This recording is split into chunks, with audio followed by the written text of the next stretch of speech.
السلام علیکم دوستو، آج میں آپ کے لیے لے کے آئی ہوں دل و دماغ کو ہلا دینے والی ایک لرزہ خیز کہانی میں جو آپ کے ہوش اڑا دے گی، جس کا عنوان ہے کھنڈرات کے بھوت۔ صوبہ بلوچستان کے ایک دور دراز علاقے میں واقع ایک چھوٹی سی بستی اپوزئی سے 2 کلومیٹر کے فاصلے پہ ایک پراسرار جنگل ہے جس میں چیڑ اور سنبل کے لمبے اور گھنے درخت موجود ہیں۔ اس جنگل کے بیچوں بیچ بہت پرانے کچے کھنڈرات کی عمارت موجود ہے جو تقریباً 8 کنال رقبے پہ پھیلی ہوئی ہے۔ ان کھنڈرات کی عمارت کو اس جنگل میں آخر کس نے تعمیر کیا تھا، اور پھر وہ عمارت خوفناک کھنڈر میں کیسے تبدیل ہو گئی، اس کے متعلق کوئی بھی حقیقت یا اصل بات بتانے کے لیے ہرگز تیار نہیں ہوتا تھا، حتیٰ کہ اس بستی کے موجودہ بزرگوں کے حضرات بھی ان کھنڈرات کا نام سن کے خاموش ہو جاتے ہیں، اور کئی بار تو ایسا بھی ہوا کہ کچھ لوگوں پر ان کھنڈرات کا ذکر سنتے ہی لرزہ طاری ہو جاتا ہے اور ان کی آنکھوں میں خوف کے سائے منڈلانے لگتے تھے۔ واللہ عالم ایسی کیا بات تھی، اس بستی کا ہر فرد ان سے دور ہی رہتا تھا۔ فائنل کے پیپر دینے کے بعد راوی چین ہی چین لکھتا تھا۔ بچپن ہی سے مجھے خوف اور دہشتناک کہانیاں اور ناول پڑھنے کا جنون کی حد تک شوق تھا۔ میں اپنے جیب خرچ سے اکثر ایسی کہانیاں ہی خریدتا تھا، اور اسکول پھر کالج حتیٰ کہ اب یونیورسٹی سے فراغت ملنے کے بعد بھی وہی شوق جاری تھا، لیکن اس کے ساتھ یہ تبدیلی ضرور آئی تھی کہ اب خوفناک فلمیں بھی دیکھنے کا موقع مل جاتا تھا۔ ناولوں سے زیادہ اب ڈراؤنی اور سسپنس سے بھرپور فلمیں دیکھنے میں بہت مزہ آتا تھا، اس لیے کبھی کبھار ہم دوست مل کر ایسی فلموں کا لطف اٹھاتے تھے اور اس طرح کافی ہلا گلا بھی کرتے رہتے تھے۔ اب چونکہ تعلیم سے فارغ ہو چکے تھے، اس لیے طبیعت میں ایک ایسی بے چینی سی رہنے لگی تھی کہ کہیں ایڈونچر کے لیے نکلا جائے۔ ڈراؤنی فلمیں بھی آخر کتنی دیکھی جاتی، اس لیے اب گھر میں رہ کر سر پر بوریت سوار ہونے لگی تھی۔ میں نے کھانا کھا کے ابھی چائے کا کپ منہ سے لگایا ہی تھا کہ اچانک موبائل کی رنگ ٹون پر کالر کا نام دیکھا تو وہ ارسلان تھا۔ میں نے جلدی سے اس کی کال پک کی تو دوسری طرف سے اس کی پرجوش آواز سنائی دی۔ اس کا جوش بتا رہا تھا کہ اس کو کوئی من پسند چیز مل گئی ہے۔ اب یہ پتہ نہیں تھا کہ وہ کیا چیز تھی جسے پا کر وہ اتنا خوش اور پرجوش لگ رہا تھا۔ ارے بھائی، خیریت تو ہے؟ کیا تمہیں ہفتے اقلیم کی دولت تو نہیں مل گئی؟ میں نے اس کی آواز سنتے ہی چائے کی چسکی لیتے ہوئے کہا۔ اس کے ساتھ ہی میں نے اسپیکر آن کر لیا تاکہ ساتھ ساتھ چائے سے بھی لطف اندوز ہوتا رہوں۔ میرے دوست، میرے بھائی، سمجھو ایسا ہی ہوا ہے یار۔ مجھے آج اپنے ایک عزیز کی زبانی معلوم ہوا ہے کہ بلوچستان میں واقع ایک بستی ہے سے 2 کلومیٹر دور کوئی کھنڈرات ہیں جہاں بھوتوں کا بسیرا ہونے کی وجہ سے اسے بھوت نگر کہتے ہیں۔ مجھے اس کی بات سن کے کچھ تجسس ہوا اور میں نے اس سے مزید معلومات بھی لے لی۔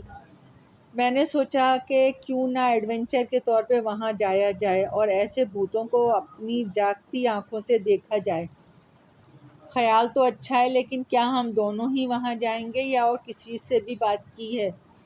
میں نے تجسس کا اظہار کرتے ہوئے اس سے پوچھا۔ بالکل، میں نے توحید اور حیدر سے بھی بات کر لی ہے، بلکہ انہوں نے تو یہ بھی مشورہ دیا ہے کہ ہمیں اپنے ساتھ اپنی کارتوس بندوقیں بھی لے کر جانی چاہیے، کیونکہ سنا ہے کہ وہ جنگل کافی وسیع علاقے پہ پھیلا ہوا ہے، اس لیے ہو سکتا ہے کہ اس میں بہت سے جنگلی جانور بھی موجود ہوں۔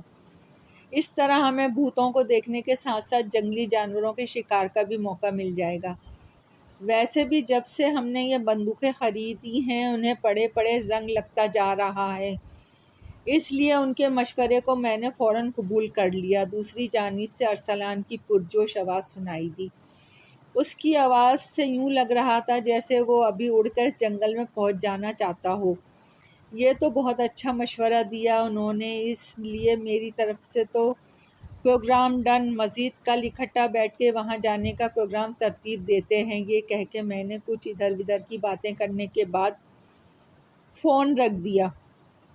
بدھ کی صبح جعفر ایکسپریس کے ذریعے ہم چاروں دوست کوئٹہ کے لیے روانہ ہو گئے۔ اس سفر کے لیے ہم نے اپنی اپنی ضرورت کا سامان اپنے بیگوں میں بھر رکھا تھا، حتیٰ کہ 4 کارتوس والی بندوقیں بھی ایک ڈبے میں پیک کر کے سیٹ کے نیچے رکھی ہوئی تھیں۔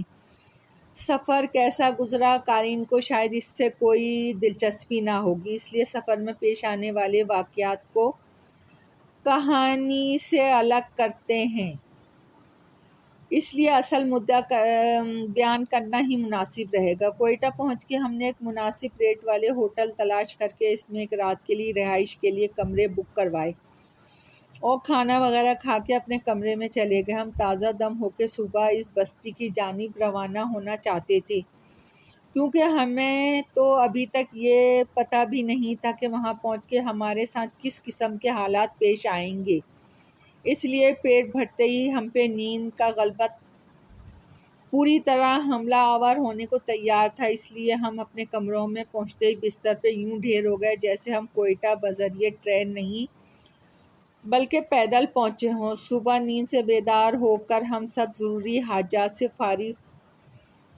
ہو کر ہوٹل کی لابی میں پہنچے اور ناشتے کا آرڈر کر دیا۔ 20 منٹ بعد ہم سب ناشتے سے فارغ ہو کے ہوٹل سے باہر نکل آئے۔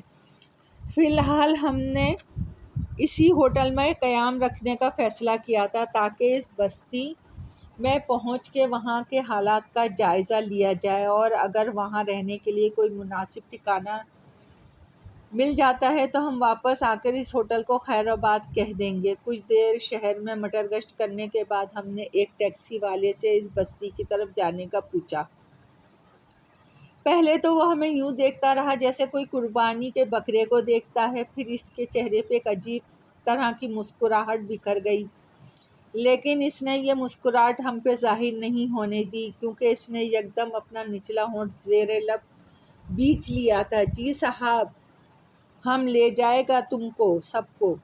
بستی میں جس طرف کوئی جانے سے خوفزدہ ہوتا ہے، خوچا ٹیکسی ڈرائیور نے پٹھانوں والے مخصوص انداز میں میری بات کا جواب دیا۔ کیا مطلب؟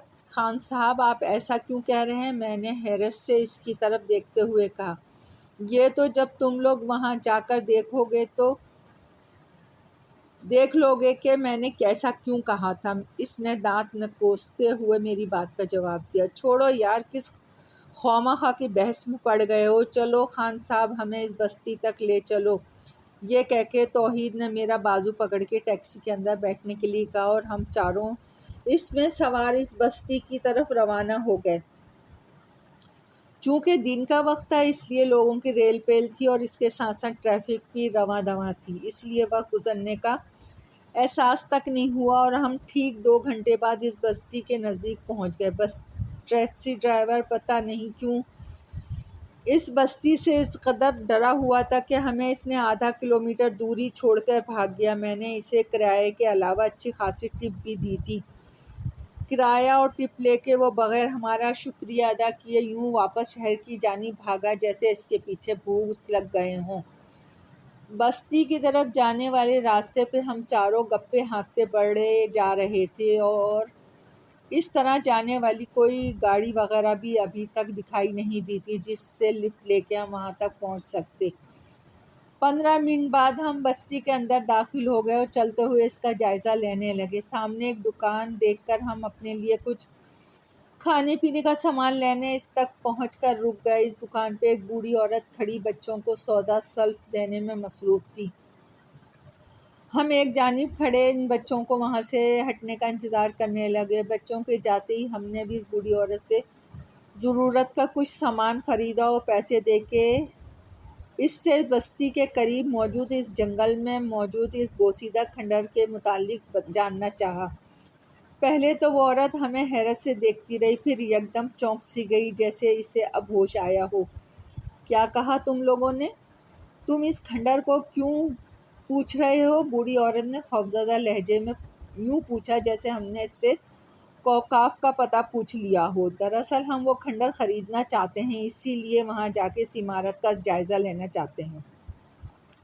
حیدر نے تمسخرانہ انداز میں اس بوڑھی عورت کی طرف دیکھتے ہوئے کہا۔